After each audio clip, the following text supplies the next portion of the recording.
مسیح یسوع کے زندہ اور پاک نام میں آپ سب کی خدمت میں اسلام۔ میں ہوں خداوند کا خادم پاسٹر یونس احمد سالم، آپ کی خدمت میں حاضر ہوا ہوں زبور کی تفسیر کے ساتھ۔ آئیں اپنے سروں کو جھکائیں، اپنے آنکھیں بند کریں، دعا مانگیں۔ وفادار ازلی ابدی جلالی خداوند، ہم تیرا شکر کرتے ہیں۔ تیری شکر گزاری کرنا یہ واجب ہے، یہ مناسب ہے اور یہ عمدہ بات ہے۔ تیرے خادم کے لیے، ریورنڈ خالد ناز کے لیے، ان کی ساری ٹیم کے لیے، PMI TV کے لیے تیرا شکر کرتا ہوں۔ ابھی جب تیرے کلام کو شیئر کرنا چاہتا ہوں، میری بڑی مدد فرما تاکہ تیرے لوگ کلام کے وسیلے سے برکت پائیں، تجھے عزت اور جلال ملے، یسوع مسیح کے نام میں آمین۔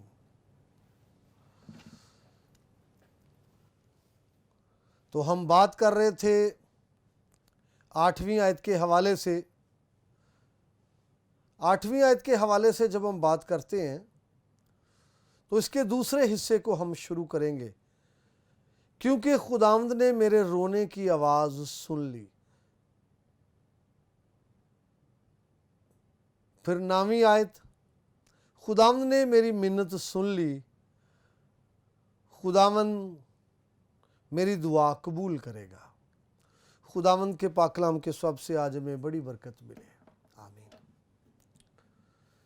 تو 8ویں آیت کا جو آخری حصہ ہے اس پر ہم بات کریں گے کہ خداوند نے میرے رونے کی جو آواز ہے وہ سن لی۔ ہم سب کو رونے کا تجربہ ہے، لیکن زبردست بات یہ ہے کہ کوئی خدا کی حضوری میں آنسو بہائے۔ زبردست بات یہ ہے کہ اپنا رونا کوئی خدا کے حضور میں رکھے۔ زبردست بات یہ ہے کہ اپنا رونا کو خداوند کے حضور میں روئے۔ آپ کو یاد ہوگا کہ بنی اسرائیل ملک مصر میں جب ان پر ظلم ہوتا تھا، تشدد ہوتا تھا، ملک مصر میں وہ روئے اور چلائے، اور خداوند نے موسیٰ سے کہا کہ میں اترا ہوں اور میں نے ان کی مصیبت کو دیکھا ہے، اس ظلم کو دیکھا ہے، اور میں نے ان کا چیخنا اور چلانا سنا ہے، ان کے رونے کی آواز سنی ہے۔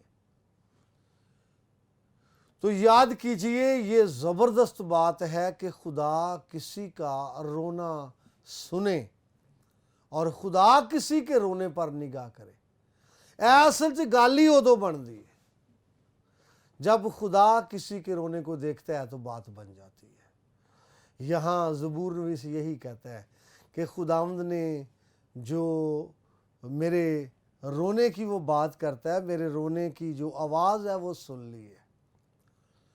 حنا کو یاد کریں، پریشان تھی، مایوس تھی اور شرمندگی کی وجہ سے اپنی آنکھیں نہیں اٹھاتی تھی، تو خدا کی حضوری میں آئی اور خدا کی حضوری میں رونے لگی، زار زار رونے لگی۔ خدا کی حضوری میں وہ رو رہی ہے، بشر کے لیے نہیں، بشر کے سامنے نہیں، اپنا دکھ خدا کی حضوری میں وہ پیش کر رہی ہے۔ حالانکہ وہاں لکھا ہے میں نے اپنا دل خدا کے حضور میں انڈیلا ہے۔ تو حنا خدا کے حضور میں رو رہی ہے، تو یقیناً خداوند نے اس کی رونے کی آواز کو سنا، خداوند نے جواب دیا۔ تو خدا کی حضوری میں یہاں پر زبور نویس بھی یہ بات کر رہا ہے کہ خداوند نے میرے رونے کی آواز سنی ہے۔ بلکہ اس پر ہم پہلے گفتگو کر چکے ہیں، تو آپ کو یاد ہوگا زبور نویس نے کہا، فخریہ انداز میں یہ بات ہو رہی ہے کہ خداوند نے میرے رونے کی آواز سن لی ہے۔ وہ بد کرداروں سے کہتا ہے، وہ شریروں سے کہتا ہے، حاسد لوگوں سے کہتا ہے، جو اس پر اس کے خلاف بولتے ہیں ان سے وہ کہتا ہے ہٹ جاؤ، دور ہو جاؤ، کیونکہ میرے رونے کی آواز خداوند نے سن لی ہے۔ تو جب خداوند رونے کی آواز سنتا ہے تب بات بنتی ہے اور تب مشکلات جو ہے وہ آسان ہو جاتی ہے۔ جب رونے کی بات وہ سنتا ہے تب وہ جواب دیتا ہے، سوالوں کے جواب دیتا ہے، اور نہ صرف آپ کے سوالوں کے جواب دیتا ہے، بلکہ میں آپ کو یہ بتانا چاہتا ہوں خدا مخالفوں کے سوالوں کے جواب بھی دیتا ہے۔ آپ کا رونا دیکھ کر، آپ کے رونے کو سن کر خدا مخالفوں کو شرمندہ کرتا ہے، اور مخالف جو ہیں وہ ناکام ہوتے ہیں، جو مخالف ہیں وہ فیل ہوتے ہیں۔ یہاں پر خدا نے مخالفوں کو شرمندہ کیا ہے، اس لیے زبور نویس فخر سے بھرا ہوا ہے خدا کے لیے، اس لیے زبور نویس کے پاس ایک شادمانی ہے، اور وہ فخریہ الفاظ میں کہتا ہے آپ جو ہیں وہ پیچھے ہٹ جائیں، آپ دور ہو جائیں، خدا نے میری سن لی ہے۔ 9ویں آیت میں بھی ایسی ہی باتیں ہیں جن پر ہم غور کریں گے، اور زبور نویس جو ہے 9ویں آیت میں کہتا ہے خداوند نے میری منت سن لی۔ پہلی بات وہ کہتا ہے آواز سن لی ہے، اور دوسری بات وہ کہتا ہے منت سن لی ہے۔ ایک ہی بات ہے، صرف الفاظ کی تبدیلی ہے۔ خداوند نے آواز سن لی یا منت سن لی، ایک ہی بات ہے، تبدیلی جو ہے صرف وہ الفاظ کی ہے۔ اور میں آپ کے سامنے رکھنا چاہتا ہوں یہاں پر جب وہ کہا کہ خداوند نے میری سن لی، تو سننے کے لیے عبرانی زبان کا لفظ شامہ یوز ہوا ہے، شامہ یہوہ استعمال ہوا ہے، خداوند نے سن لی ہے۔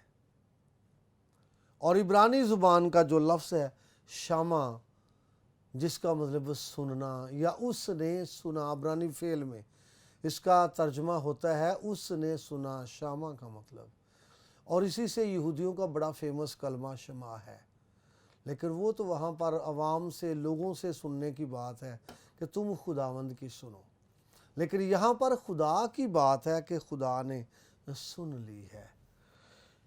لکھا ہے شامہ یہوہ، شامہ یہوہ تخناتی، جو اردو میں یہاں پر آیا ہے کہ میری منت سن لی، عبرانی میں یہاں پر تخناتی یوز ہوا ہے، اور انگلش میں مائی سپلیکیشن اس کا ترجمہ ہوا ہے۔ خداوند نے میری منت سن لی۔ ہم خدا کی حضوری میں منت کرتے ہیں، کوئی جواب نہیں آتا، پھر منت کرتے ہیں، کوئی جواب نہیں آتا، اور میں سمجھتا ہوں جس روز جواب مل جائے وہ روز آپ کے لیے عید کی طرح ہوگا۔ منت کا جواب مل جائے آپ خوشی سے بھر جائیں گے، منت کا جواب مل جائے آپ شادمانی سے بھرے ہوں گے، منت کا جواب مل جائے آپ کے پاس گواہی ہوگی، اور یقیناً آپ دوسروں کو بتائیں گے، اور آپ دوسروں کے ساتھ شیئر کریں گے کہ میں نے منت کی اور خداوند نے مجھے جواب دیا۔ تو یہاں پر زبور نویس یہی خدا کے حضور میں کہتا ہے شامہ یہوہ، اس نے یہ لفظ استعمال کیا کہ خداوند نے سنا یا سنی، شامہ یہوہ تخناتی، میری منت، تخناتی کا مطلب میری منت، خداوند نے منت سماج جو ہے وہ سن لی ہے۔ اور آگے پھر استعمال ہوا ہے یہوہ تفلاتی، یعنی میری دعا، تفلاتی کا مطلب میری دعا، یہوہ تفلاتی میری دعا، اردو میں یہاں پر لکھا ہوا ہے خداوند میری دعا قبول کرے گا، تفلاتی کا مطلب میری دعا، اور یہاں پر اس نے یہ کہا کہ وہ قبول کرے گا، نوٹ کرے ذرا، قبول کرے گا، آگے ہے یکاخ، یکاخ کا مطلب ہے قبول کرے گا، یہاں پر ترجمہ استعمال ہوا ہے، اور انگلش نے یہاں پر جو کیا ہے وہ ریسیو کرے گا۔ تو میں آپ کو بتانا چاہتا ہوں کہ خداوند خدا جو ہے آپ کی دعا کو سنتا ہے، آپ کی منت کو سنتا ہے، اور جب آپ اس کے حضور میں اپنی دعا پیش کرتے ہیں، منت پیش کرتے ہیں، اپلیکیشن پیش کرتے ہیں، تو وہ اس کو قبول کرتا ہے تو جواب دیتا ہے. اگر وہ قبول نہ کرے، میری بات کو دھیان سے سنیں گے پھر آپ کو سمجھ آئے گی. سنتا تو وہ ہے، سنتا تو ان کی بھی وہ ہے جن کی قبول نہیں کرتا، لیکن یہاں پر یہ سننا اس سینس میں ہے کہ اس نے قبول کیا.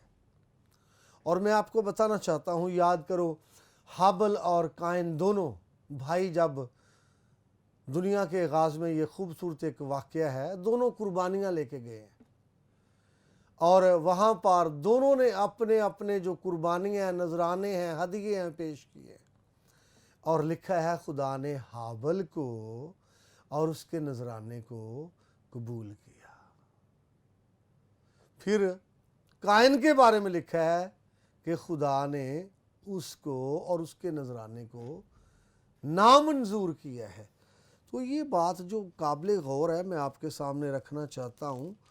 بے شک ہم کئی مرتبہ یہ پڑھ چکے ہیں. یہ چوتھا باب ہے پیدائش کا. جو آپ کے سامنے رکھنا چاہتا ہوں وہ یہ ہے، 3 آیت سے، چند روز کے بعد یوں ہوا کہ قائن اپنے کھیت کے پھل کا ہدیہ خداوند کے واسطے لایا، اور حابل بھی اپنی بھیڑ بکریوں کے کچھ پلوٹھے بچوں کا اور ان کی چربی کا ہدیہ لایا. خداوند نے حابل کو اور اس کے ہدیے کو منظور کیا، پر قائن کو اور اس کے ہدیے کو منظور نہ کیا. نوٹ کریں ذرا، آپ کی اپلیکیشن ہے، آپ کی منت ہے، آپ کی درخواست ہے، آپ کی فریاد ہے اور آپ کی مناجات ہے.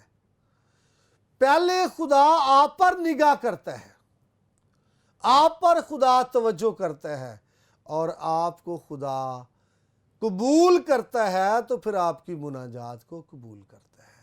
آپ کو خدا پسند کرتا ہے تو آپ کی مناجات کو پسند کرتا ہے. تو یہاں پر خدا نے حابل کو پسند کیا ہے اور پھر اس کے ہدیے کو پسند کیا ہے. خدا نے قائن کو ناپسند کیا اور اس کے ہدیے کو بھی ناپسند کیا. یہی ترتیب ہے. تو یاد کیجئے زبور نویس جو بات کر رہا تھا کہ اس کی دعا کے حوالے سے، زبور نویس جو بات کر رہا تھا کہ اس کی دعا کے حوالے سے خداوند نے اس کی دعا کو قبول کیا ہے. اور جب خداوند دعا کو قبول کرتا ہے تو تب وہ جواب دیتا ہے. اگر خداوند قبول نہ کرے تو جواب نہیں ملتا. یاد کریں، دعائیں بڑی ہوتی ہیں، ہو سکتی ہیں، کی بھی جاتی ہیں، لیکن بہت ساری دعائیں ہیں جن کا جواب نہیں آتا. تو سننے کا مطلب یہی ہے کہ خدا نے اس کو قبول کیا ہے.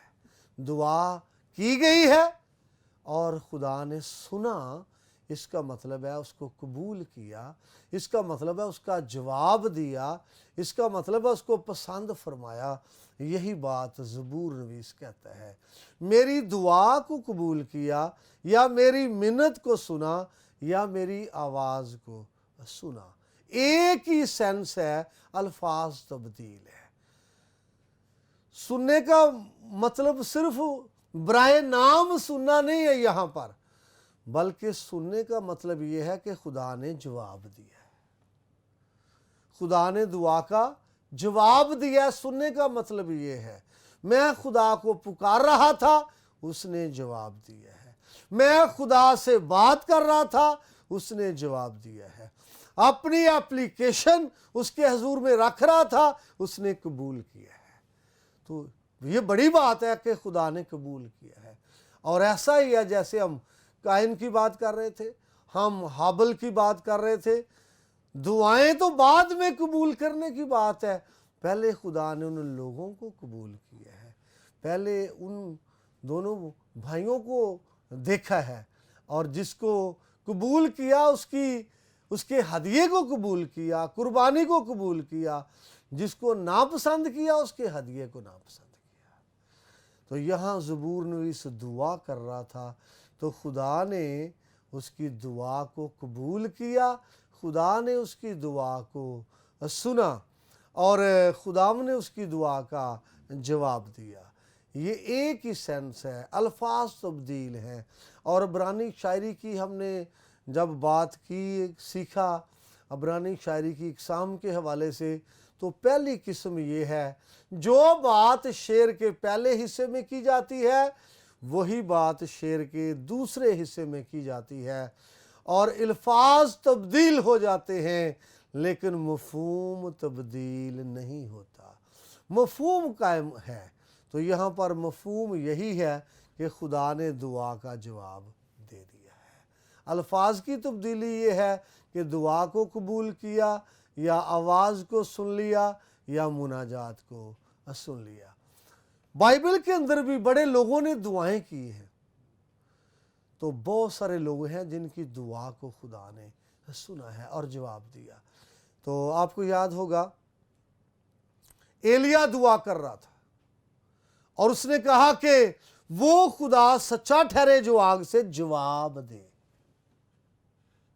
تو بال کے پجاری بھی دعا کرتے رہے، دن ڈھلے تک دعا کرتے رہے، کچھ نہیں ہوا، اور ایلیا کی دعا کا جواب جو ہے وہ آگ سے دیا گیا۔ تو اس کا مطلب یہی ہے کہ جب ایلیا کی دعا کا جواب آگ سے دیا گیا ہے تو اس کا مطلب یہی ہے کہ ایلیا کی دعا سن لی ہے۔ جب ایلیا کی دعا سن لی ہے تو تبھی تو آگ نازل ہوئی ہے۔ ایلیا کی دعا سن لی ہے تبھی تو لوگوں کے دلوں کو بدلا گیا ہے۔ اور ایلیا نے دعا کی ہے آسمان بند ہو جائے، بارش نہ ہو، اوس نہ پڑے، یہ دعا کی ہے۔ تو یہ ثبوت ہے بھئی 3.5 سال تک بارش نہیں ہوئی، اس لیے نہیں ہوئی کیونکہ خدا نے اس کی دعا سن لی۔ اور یہ یعقوب کے خط میں آپ کو ملے گا، جب ہم یعقوب کا خط پڑھتے ہیں وہاں پر یہ یعقوب نے بڑی خوبصورت بات کی ہے اس کے حوالے سے، ایلیا کی دعا کے حوالے سے، اور میں آپ کے لیے پڑھنا چاہتا ہوں۔ یعقوب کا خط ہے، اس کا 5واں باب، لکھا ہے راست باز کی دعا کے اثر سے بہت کچھ ہو سکتا ہے۔ ایلیا ہمارا ہم طبیعت انسان تھا، اس نے بڑے جوش سے دعا کی کہ مینہ برسے، چنانچہ 3.5 برس تک مینہ برسا۔ پھر اس نے دعا کی تو آسمان سے پانی برسا اور زمین میں پیداوار ہوئی۔ دعا کی ہے اور دعا کا جواب ملا ہے کہ 3.5 سال تک بارش نہیں ہوئی، یہ دعا کا جواب ہے۔ خستہ حالی ہے، خشک سالی ہے، خوراک کی قلت ہے، قحط ہے، سبزہ نہیں ہے، تو بھئی یہ ایلیا کی دعا کا جواب ہے۔ ایلیا نے کہا تھا جب تک میں نہ کہوں نہ ہوگا، اور یہاں یعقوب کے خط میں بھی یہی بات ملتی ہے کہ ایلیا جو ہے اس نے بڑے جوش سے دعا کی تو 3.5 سال تک بارش نہیں ہوئی۔ تو بارش نہیں ہوئی تو یہ ایلیا کی دعا کا جواب ہے۔ پھر 3.5 سال کے بعد اگر بارش ہوئی ہے تو یہ بھی ایلیا کی دعا کا جواب ہے۔ تو یہی بات تو زبور نویس کہہ رہا ہے 8ویں آیت میں، 9ویں آیت میں، یہی بات جو ہے وہ زبور نویس کرتا ہے کہ خداوند نے میری دعا سن لی، اور پھر وہ کہتا ہے خداوند نے جو میری آواز ہے اس کو سنا، اور پھر وہ کہتا ہے خداوند نے میری دعا کو قبول کیا، خداوند نے میری دعا کو قبول کیا، اور وہ یہ کہتا ہے۔ تو یہ بڑی بات ہے، بے شک ہم دعا کرنے والے ہیں، عمدہ بات یہ ہے کہ خداوند ہماری دعا کو قبول کرتا ہے اور جواب دیتا ہے۔ اور بات ہی تب بنتی ہے جب وہ دعا کو قبول کرتا ہے۔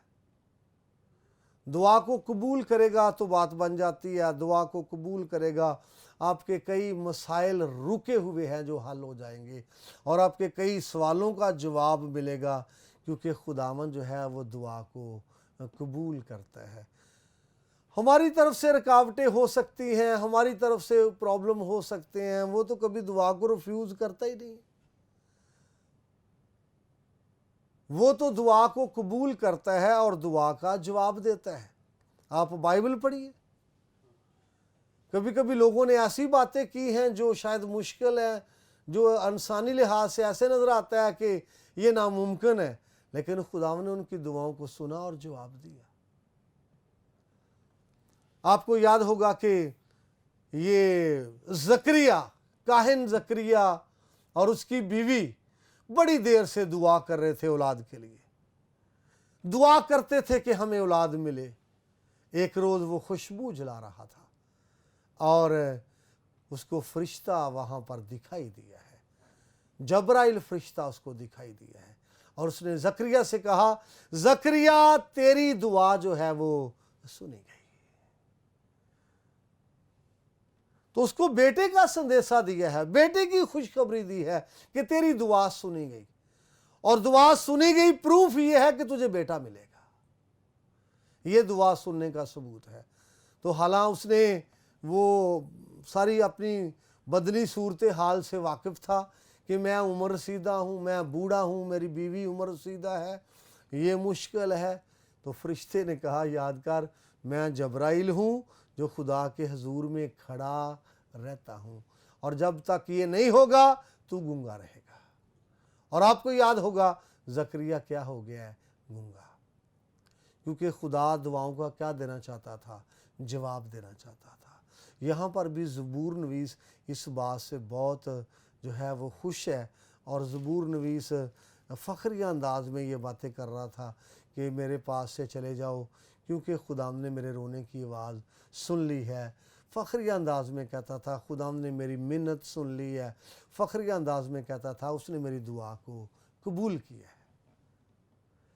تو ہم جو ایماندار ہیں، دعا کرنے والے ہیں، یا زندگی میں دعا کا فقدان ہے، پہلی بات ہمیں دعا کرنا ہے، زیادہ دعا کرنا ہے، دعا پر دعا کرنا ہے۔ دوسری بات، جب مسائل درپیش ہوں، پرابلم ہوں، دعا کرنا ہے۔ تیسری بات، جب مخالف باتیں کریں، ہمارے خلاف باتیں کریں، ناحق باتیں کریں، دعا کرنا ہے، اور کبھی بے دل نہیں ہونا، کیونکہ خداوند سننے والا اور جواب دینے والا خدا ہے۔ امید کرتا ہوں کلام کے وسیلہ سے آپ سب نے برکت پائی ہوگی۔ مزید برکت پانے کے لیے آپ دیکھتے رہیے PMI TV۔